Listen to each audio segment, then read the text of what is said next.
नमस्कार दोस्तों, एक बार फिर से आपका स्वागत है मेरे YouTube के चैनल ब्रजेश भंडारी में, और जिसमें हमारी सीरीज चल रही है एक और वार्तालाप। और आज हमारे साथ हैं दिल्ली के जाने माने पर्वतीय कला संगम के डायरेक्टर और बहुत अच्छे डांसर और बहुत सारे उत्तराखंडी प्रोग्राम करवाते हैं जो दिल्ली के अंदर, और उनका नाम है भगवत मनराल जी। भगवत मनराल जी, मैं आपका इस प्रोग्राम में स्वागत करता हूँ। नमस्कार ब्रजेश भाई। आपका बहुत बहुत धन्यवाद कि आपने अपना कीमती समय मुझे दिया। सबसे पहले भगवत जी, मैं आपसे ये पूछना चाहूँगा कि आपका जो ये डांस का या जो आपका ये कार्यक्रमों का शुरुआत है, ये मतलब ये जर्नी कहाँ से आपके? ब्रजेश भाई, ऐसा है, अपने उत्तराखंड की संस्कृति में मेरा रुझान बचपन से नहीं रहा। सन 1998 के 98-99 के करीब मैंने गोपाल बाबू गोस्वामी जी का गीत सुना था, है तेरी रुमाला। तो वहाँ से मेरा अपना उत्तराखंड की जो लोकगीत हैं उनकी तरफ रुझान हुआ। तो वहीं से ही मैंने क्या कहते हैं अपना मन बनाया कि अपने उत्तराखंड की संस्कृति में कुछ ना कुछ करूँगा। तो उसके बाद क्या कहते हैं इस फील्ड में मुझे लाने वाले, जब मैं इस फील्ड में जुड़ा और सबसे पहला प्रोग्राम मैंने यहाँ गोल मार्केट में हमारा गढ़वाल भवन है, गढ़वाल भवन में मैंने पहला प्रोग्राम देखा। तो उस सांस्कृतिक कार्यक्रम देख के मेरे मन में एक उमंग सी जगी कि यार अपनी क्या कहते हैं उत्तराखंड की संस्कृति इतनी प्यारी है, मैं भी इसको करूँगा, मैं भी इसमें ज्वाइन होऊंगा। तो उसके बाद क्या कहते हैं मैं अपना गुरु मानता हूँ, क्योंकि इस फील्ड में मुझे लेके आए हैं तो वो श्री शिवदत्त पंत जी हैं। तो उनके थ्रू मैं जुड़ा। उसके बाद मैंने प्रैक्टिस करता रहा और सन 2000 से सन 2003 तक मैंने प्रैक्टिस करी उसमें। सन 2003 में 6 मई 2003 को पहला शो मैंने मंसूरी में करा था डांस का। हाँ जी। मतलब आप बेसिकली डांस ही करते थे? हाँ, डांस ही करता है। डांस करते थे, डांस क्योंकि मैं बचपन से मेरा कुछ इस अपने उत्तराखंड की ये गीत लाइन में कुछ इतना मैंने देखा नहीं था। तो सन 1998 के आसपास मैंने वो गीत सुना था, तो उसके बाद रुझान आया। उसके बाद फिर मैं उत्तम नगर से मैं शिफ्ट हो गया था कालीबाड़ी। अच्छा। तो यहाँ पर आके फिर मैंने प्रोग्राम देखा गढ़वाल भवन में। तो उसके बाद रुझान हुआ, तो फिर शिवदत्त पंत जी मिले, उनके थ्रू उनके ग्रुप से जुड़ा। फिर सन 2000 से सन 2003 तक मैंने खाली प्रैक्टिस ही करी, वहाँ मुझे मंच नहीं मिला। 2003 में जाके फिर पंत जी के थ्रू मुझे मंच मिला और मैंने मंसूरी में कहते पहला प्रोग्राम करा। भगवत जी, आपने बताया कि आपने 2003 में पहला प्रोग्राम करा, तो उसके बाद फिर आपका ये सफ़र आगे कैसे बढ़ा? उसके बाद सफ़र बढ़ता ही चला गया। उसके बाद सन 2007 में मैंने क्या कहते हैं अपना ग्रुप बनाया। सन 2007 से अपना ग्रुप बनाते हुए चलते हुए आ रहे हैं। उसमें बहुत सारे कलाकार मेरे साथ जुड़े और उनका सहयोग मिला और अभी तक मिल रहा है। और पहले हमारा उत्तराखंड पर्वतीय कला संगम दिल्ली ग्रुप के नाम से था, तो अभी मैंने रजिस्टर्ड करवाया, तो उसे पर्वतीय कला संगम रजिस्टर्ड करके ग्रुप का नाम दिया गया है। और इसमें बहुत से कलाकार हैं। अभी जो हम इस टाइम ग्रुप है उसमें हमारे 48 कलाकार हैं। उसमें युवा भी हैं और सीनियर कलाकार भी हैं। जो उसमें जो सारे डांसर ही हैं या फिर? डांसर ही है मोस्टली डांसर है। हाँ, डांसर और एक्टर? नहीं, सिंगर एक्टर नहीं, सिर्फ डांसर। अच्छा, तो मैं आपसे यहाँ पे ये सवाल पूछूंगा कि जैसे आप दिल्ली के अंदर या बाहर, दिल्ली के NCR से बाहर जो प्रोग्राम्स करवाते हैं, तो वो प्रोग्राम्स आपको मतलब कैसे आपको ये प्रेरणा मिली कि मैं भी ये प्रोग्राम्स कराऊं?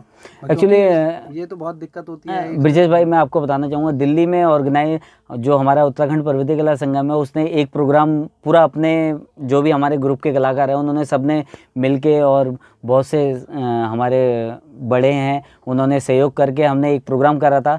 उसके बाद क्या कहते हैं जो ग्रुप के हैं बाकी जो संस्थाएं जो प्रोग्राम कराती है, तो उसका ऑर्गेनाइज करता हूं मैं। वो बोलते हैं कि आपने ये प्रोग्राम करना है, तो उसमें म्यूज़िक हो गया, लोक कलाकार हो गए, लोक गायक हो गए, उनको सबको इकट्ठा करके क्या कहते हैं संस्था के सांस्कृतिक कार्यक्रम में मैं लेके आता हूँ। अच्छा, तो यहाँ पे ये पूछूंगा कि आपने अभी तक कितने सांस्कृतिक कार्यक्रम किए होंगे? ब्रजेश भाई, मैं ये तो नहीं बता सकता कि कितने सांस्कृतिक कार्यक्रम करें, क्योंकि सन 2003 से आज 2021 है, तो गिन पाया अनगिनती कह सकता हूँ मैं, क्योंकि कुछ गिनती में नहीं है कार्यक्रम। अच्छा, तो मैंने आपके बारे में ये सुना है कि आप कृष्ण का रोल बहुत अच्छा करते हैं, तो कुछ उसके बारे में बताइए। मैं ब्रजेश भाई आपको बताना चाहूँगा, जब सन 2003 से मैंने स्टार्ट कर दिया जो डांसिंग का। सन 2000 से मैं प्रैक्टिस करता सन 2003 में मैंने पहला मंच करा। उसके बाद क्या कहते हैं 2007 में मैंने अपना ग्रुप करा। तो उसके बाद फिर जागरण भी मिलने लगे। तो जागरण में मैंने सोचा कि क्यों ना हमारा पहाड़ी जागरण हो रहा है, तो पहाड़ी जागरण में क्या कहते हैं, पहाड़ी अपनी गानों पे ही परफॉर्मेंस क्यों ना दी जाए। तो उसी को देख के मैंने क्या कहते हैं, कृष्ण की श्री कृष्ण की लीला को मैंने अपने पहाड़ी गानों पे ही संगीत कला प्रेमियों के सामने मैंने प्रस्तुत करा। तो ये क्योंकि मैं जब भी मैंने आपके बारे में पढ़ा था या देखा था, तो बहुत सारे लोगों ने मुझे ये बोला था कि आप जब उनसे मिलेंगे तो उनसे ये ज़रूर पूछिए, क्योंकि वो कृष्ण का रोल बहुत अच्छा करते हैं। तो मैंने इसीलिए आपसे ये सवाल पूछा। भाई ये तो सभी संगीत कला प्रेमियों का प्यार है कि उनको अच्छा लगता है। अपनी तरफ से ये रहता है कि जितना आता है उससे ज़्यादा बेस्ट करने की कोशिश रहती है कि लोगों को पसंद आए। तो मैं आपसे यहाँ पे पूछूंगा कि जब आप 48 लोगों के ग्रुप के साथ काम करते हैं, या इतने सारे बहुत सारी संस्थाओं का भी आपने नाम लेके बहुत सारी संस्थाओं के साथ मिलके आप काम करते हैं, तो वो सारा जो काम होता है उस काम को करने में या कोई प्रोग्राम करने में समस्याएं बहुत आती होंगी, तो वो क्या समस्याएं होती हैं और क्या क्या आपको फेस करना पड़ता है? आपको ब्रजेश भाई मैं बताना चाहूँगा, हमारा ग्रुप है जो हर रविवार को प्रैक्टिस करता है नोएडा में धर्म पब्लिक स्कूल में, जिसकी वाइस चेयरपर्सन है इंदिरा चौधरी मैडम। उनका सहयोग हमारे ग्रुप को बहुत सालों से मिलता हुआ आ रहा है, और वहाँ हर रविवार को हम प्रैक्टिस करते हैं। उसमें युवा लोग भी आते हैं, युवा कलाकार भी आते हैं, उनको साथ प्रैक्टिस भी करते हैं, क्योंकि वो भी कुछ सीखे। हमारे सीनियर कलाकार भी आते हैं, कुछ ना कुछ उनसे युवाओं को कुछ प्रेरणा मिले कि किस तरीके से कैसी परफॉर्म करनी है, क्या करना है, कैसे करना है, वो चीज़ है। तो ये सारे बच्चे क्या कहते हैं, जितने भी कलाकार हैं, हम हर रविवार को प्रैक्टिस करते हैं धर्म पब्लिक स्कूल में। और जो सांस्कृतिक कार्यक्रम की बात है, तो एक सांस्कृतिक कार्यक्रम में पूरे 48 बच्चों को तो हम उतार नहीं सकते।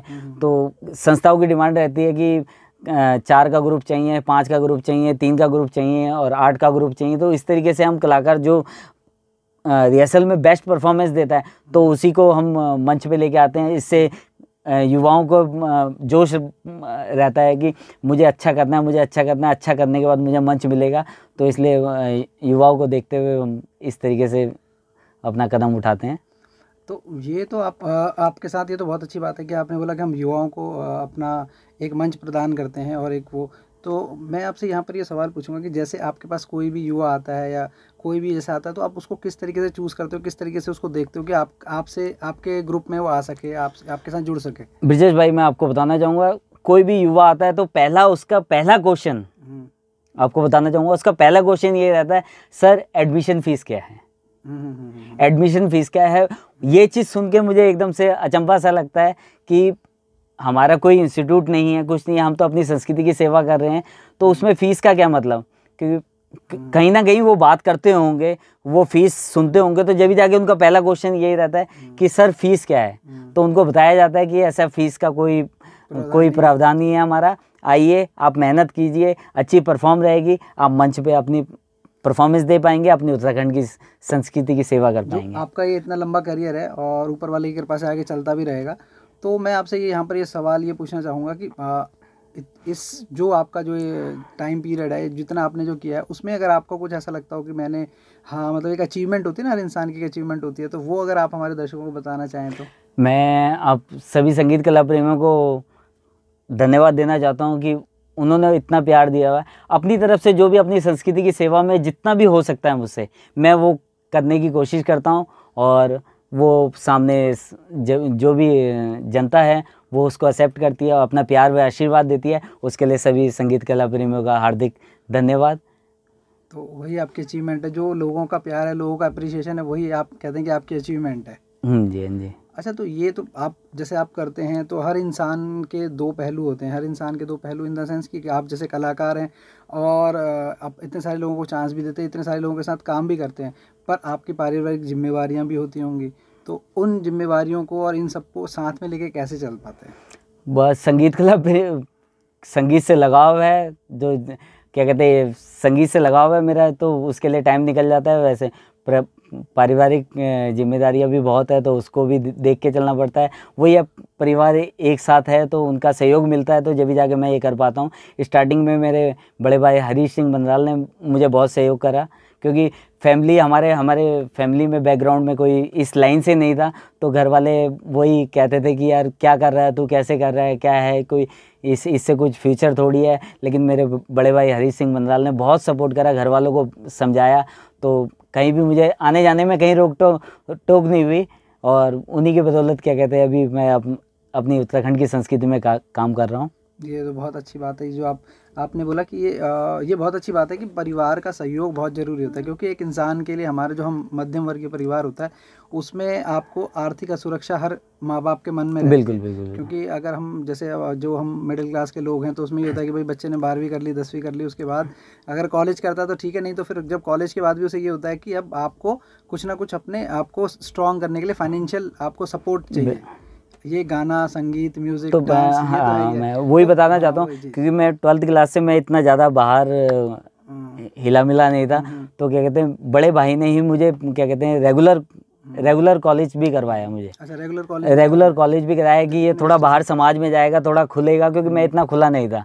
तो भाई ने कहा नहीं इसे रेगुलर कॉलेज कराओ, तो फिर मैंने साउथ कैंपस में रेगुलर कॉलेज से अपना ग्रेजुएशन कंप्लीट करी। कौन से कॉलेज से? मैं रामलाल आनंद कॉलेज से। अच्छा, RLA कॉलेज से। हाँ जी, भगवत जी, यहाँ पर मैं आपसे ये जानना चाहूँगा कि आपने बहुत सारे प्रोग्राम करें, अनगिनत प्रोग्राम करें, तो कुछ प्रोग्राम ऐसे होंगे जो आपके दिल के करीब होंगे, कोई अगर आप हमारे दर्शकों को बताना चाहें, कोई अपना एक्सपीरियंस। ब्रजेश भाई, मैं आपको बताना चाहूँगा कि मेरी लाइफ का सबसे अच्छा प्रोग्राम जो रहा है वो क्या कहते हैं चकोटिया में रहा है। और मैं क्या कहते हैं दिल्ली से अपना पूरा ग्रुप लेके गया था। उत्तराखंड के सुर सम्राट स्वर्गीय गोपाल बाबू गोस्वामी जी का जन्म दिवस पे एक सांस्कृतिक कार्यक्रम होता है, तो उसके लिए हमारा पूरा यहाँ से ग्रुप गया था। और मेरे लिए सबसे बड़ी खुशी की बात यह थी कि 20 साल बाद जाके मैं अपने क्षेत्र में कोई पहला प्रोग्राम कर रहा था मैंने। उसके लिए मैं रमेश बाबू गोस्वामी जी का हार्दिक धन्यवाद करता हूँ, क्योंकि उन्होंने ही मेरे ग्रुप को यहाँ से दिल्ली से बुलवाया था। और उसके अलावा अगर कोई और प्रोग्राम, जो ये तो उत्तराखंड में है, कोई दिल्ली या आसपास में कोई अच्छा? और दूसरा प्रोग्राम मेरा क्या कहते हैं हमारे गढ़वाल कुमाऊनी जौनसारी एकेडमी जो बन रखी थी, उसका पहला प्रोग्राम क्या कहते हैं कनाट प्लेस में हुआ था, सेंटर पार्क में। तो उसमें जो हमारे ग्रुप ने परफॉर्म की थी तो वो भी मेरे लिए बहुत ही अच्छा प्रोग्राम रहा था। अच्छा भगवत जी, ये तो बहुत अच्छी बात है कि आप नए कलाकारों को चांस देते हैं और नए युवा लोग आपके साथ जुड़ते हैं, पुराने लोग भी आपके साथ जुड़ते हैं, और बहुत सारे लोगों को आप मतलब अपने साथ लेके चल रहे हैं। तो अब मैं आपसे ये जानना चाहूँगा या ये पूछना चाहूँगा कि आप जो आने वाले लोग हैं, जनरेशन है जो आ रही है इस क्षेत्र में, इस फील्ड में, डांस में, म्यूज़िक में, उत्तराखंड में, तो उनको क्या संदेश देना चाहेंगे आप? ब्रजेश भाई, मैं आपको बताना चाहूँगा क्या कहते हैं इस टाइम जो युवा कलाकार आ रहे हैं, मेरा मेन मकसद यही रहता है कि वो युवा कलाकार आएँ, अपनी मेहनत करें, अच्छी परफॉर्मेंस दे, जिससे वो उन्हें मंच मिले। अब मेन आता है मानदेय की बात। अब युवा कलाकार आते हैं, अब उनके माइंड में ये रहता है कि यार मैं इतनी परफॉर्म कर रहा हूँ, कुछ मिलेगा, कैसे होगा, क्या होगा। लेकिन जो मेरा ग्रुप है, प्रवृत्ति कला संगम ग्रुप है, चाहे नया कलाकार हो चाहे पुराना कलाकार हो, उसको मानदेय उसका मिलना चाहिए, क्योंकि मेहनत नया कलाकार भी उतनी कर रहा है और पुराना कलाकार भी। थोड़ा सा ऊपर नीचे मानदेय में होना चाहिए, लेकिन उसे मानदेय मिलना चाहिए। क्योंकि आजकल के युवाओं के मुंह से सुना जाता है, मैं उस ग्रुप में गया था, मुझे मानदेय नहीं मिला, और मुझसे 4 प्रोग्राम करा दिए, 5 प्रोग्राम करा दिए, एक प्रोग्राम का इतना वो दिया। तो ऐसा नहीं होना चाहिए। तो वही सोच के मेरा है कि चाहे युवा हो चाहे अपना वरिष्ठ कलाकार हो, वो अगर मंच पे परफॉर्मेंस दे रहा है तो उसकी मेहनत का उसे मानदेय मिलना चाहिए, जो रिटर्न है उसको मिलना चाहिए। हाँ बिल्कुल।